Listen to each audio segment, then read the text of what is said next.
magandang hapon sa ating lahat.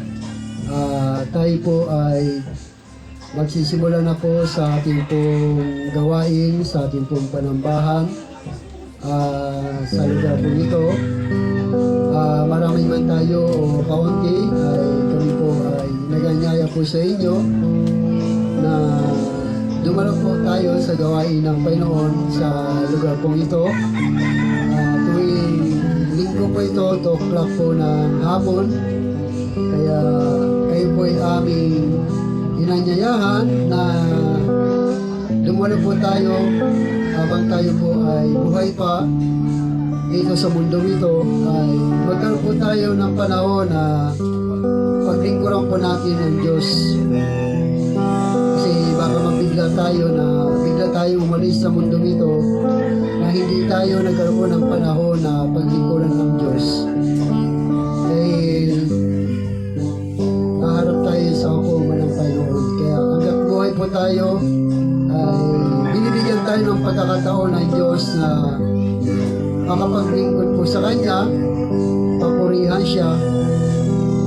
Kaya kami po ay patuloy na nag-anyaya po sa inyo na dumalo po tayo sa gawain ng Panginoon dito sa Building 30 sa lugar po ito. Bagamat hindi pa po tapos ang ating bahay sambahan, ay tayo po ay nagpapatuloy na sinasamba natin ang Diyos sa Espiritu at sa katotohanan. Sapagat iyon po ang nais ng Panginoon na sambahin natin Siya sa mga bagay na hindi natin nakikita, sa mga bagay na hindi natin naihipo.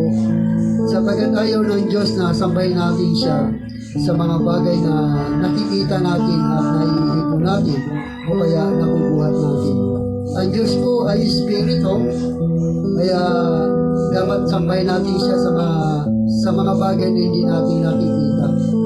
Sapagat yun ang hinahanap ng Diyos sa John chapter 4 verse 28 na sinabi niya po roon na ngunit dumating na ang panahon na ngayon na nga na ang mga tunay na sumasamba sa Ama ay sasamba sa Kanya sa Espiritu at sa katotohanan, sapagat ito ang hinahanap ng Ama sa mga sumasamba sa Kanya. Sapagat ang Diyos ay Espiritu, kaya dapat siyang sambahin sa Espiritu at sa katotohanan. So yan po ang ating panambahan sa Diyos sa lugar nito. Tayo po ay sumasamba sa Diyos sa Espiritu at sa katotohanan. So tayo po ay magsisimula na po. Tayo po lahat ay tumayo. Tayo po ay mawit sa Panginoon. Hallelujah. Pwede mo natin heaven declare glory. Tayo po tayo.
Diyos ay patuloy na mag-ari ka po Panginoon sa puso ng mga taong may takot sa iyo at sa mga taong pinili mo para maging kabahagi ng gawain mo sa lugar mo ito, Diyos. Salamat sapagkat kami ay ginagamit mo na maging daluyan ng iyong mga pagpapalang financially, materially, at spiritually. At higit sa lahat, Panginoon, yung kalakasan ng aming katawang physical na ginagamit namin araw-araw mula Lunes hanggang Sabado at pagdating ng araw ng Linggo ang katawang lupang ito na ay binagawin mo po sa amin ay magamit namin sa pagsamba at pagpupuri sa iyo sa araw ng ito, Diyos. Kaya Lord, pagpalain na po ang mga awitin na aming awitin bilang pagsamba namin sa iyo sa lugar ng ito, God. Pupurihin ka namin, dadakilain ka namin, Panginoon, sa Espiritu at sa katotohanan sa pamamagitan ng mga papuri mo ito, God. Sa pangalan ng Ama, ng Anak, at ng Banal na Espiritu Santo, sa pangalan ni Jesus, sa lahat na natin magsabi na Amen. Pagdalabat ang puri sa Diyos. Amen. Okay, tayo na ibawit sa Panginoon. Ibuti mo, Panginoon. Ibuti mo, Panginoon. Sa lahat ng oras, sa bawat araw, kay lagi tapat mo magmahal. Ang iyong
ka namin sa lugar mo.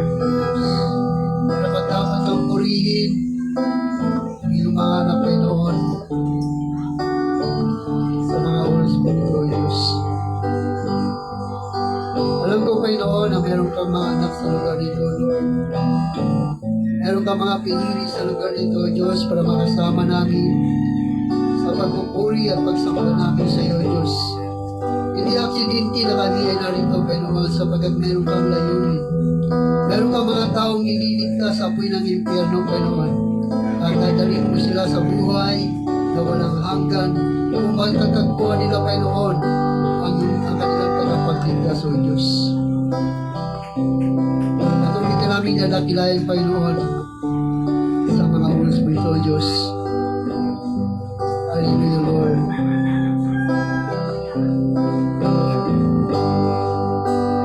Hallelujah. Patuloy mo natin po rin ang Diyos sa oras mo ito. Kay buti-buti mo, Panginoon. Kay buti-buti mo, Panginoon. Sa lahat ng oras, sa bawat araw, kay laging kapag kuwang mahal.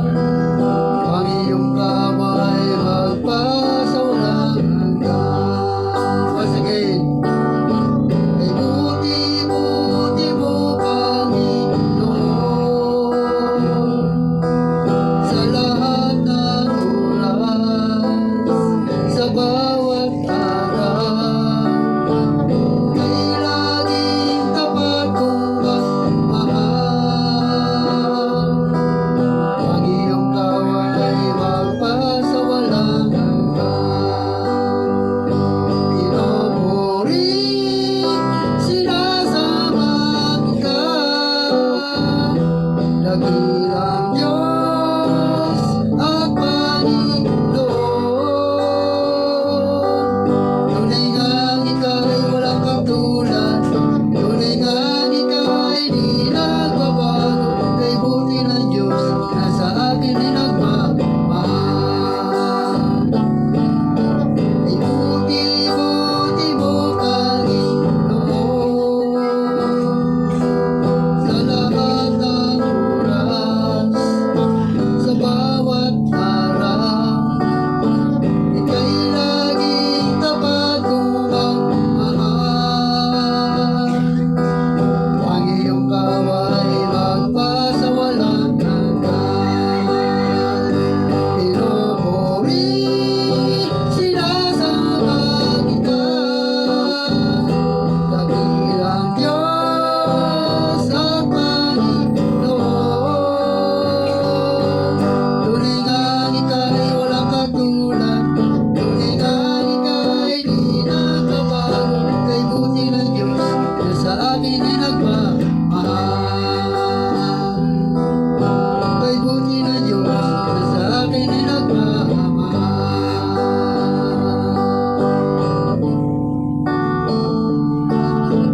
Kapatan mo, Diyos, tunay at dakila.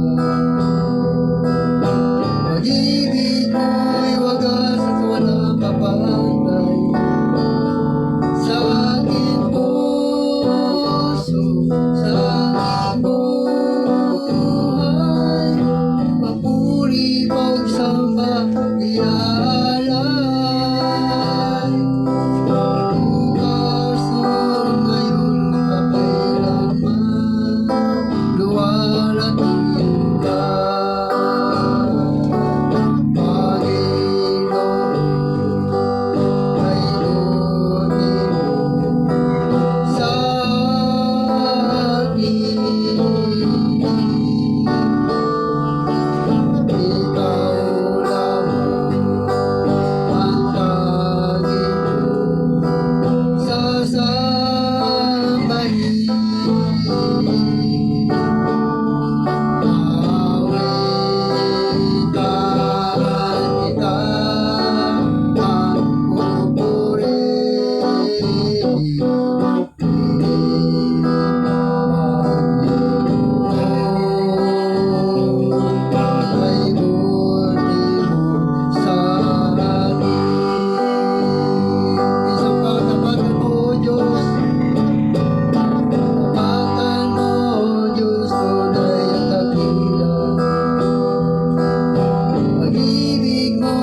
pagsamba sa iyo, Panginoon, sa lugar po ito, Lord.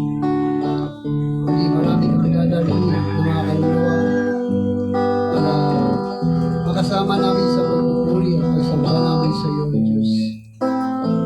Kaya dalayan namin sa hapon ito, Diyos, samahan niyo po kami na sa amin. Pag-ibig na yung mga salita ay mapagpala niyo po ang basa sa amin. Kaya purihin ka, O God, sa pangalan ng Ama, ng Anak, ng Banal Espiritu Santo, sa pangalan ni Jesus, ang lahat ng narinig magsabi na, Amen. Okay, tayo po'y makapagpuna.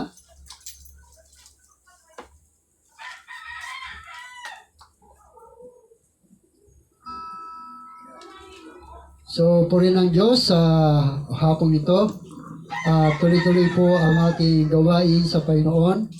Marami man tayo o kaunti ay patuloy po ang gawain habang ginagawa po natin at inaayos ang bahay-sambahan sa lugar po ito ay tuloy-tuloy po ang ating pong mga gawain. So, ang church po ay nakaregister po ito sa Security Exchange Commission at pwede po tayo mag-conduct na tinatawag na pag-aalay sa mga bata, no? Tinatawag na binyag, no? Kung gusto nyo pong magkaroon ng pag-aalay sa mga bata ay pwede po rito sa church at meron din po tayo certificate na ibibigay doon sa baptismal certificate ng bata, no? At nandun yung mga pangalan ng ninang at saka mga pangalan ng ninong kung kailan dinidicate yung inalay ang bata. So kaya patuloy po tayo na dumalo po sa gawain ng Panginoon sa lugar po ng Building 30, no? So ako naniniwala na pag ito ay naayos ay magdadala ang Diyos ng kanyang mga anak, mga kaluluwa na makakasama natin sa ating panambahan lagi dito sa lugar po ito, no, hanggat hindi tayo naalis. Kaya patuloy po tayong maglingkod sa Panginoon. Kaya sa oras pong ito ay bago po tayo dumako sa salita ng Diyos, baka gusto magbigay ng pasasalamat sa Panginoon.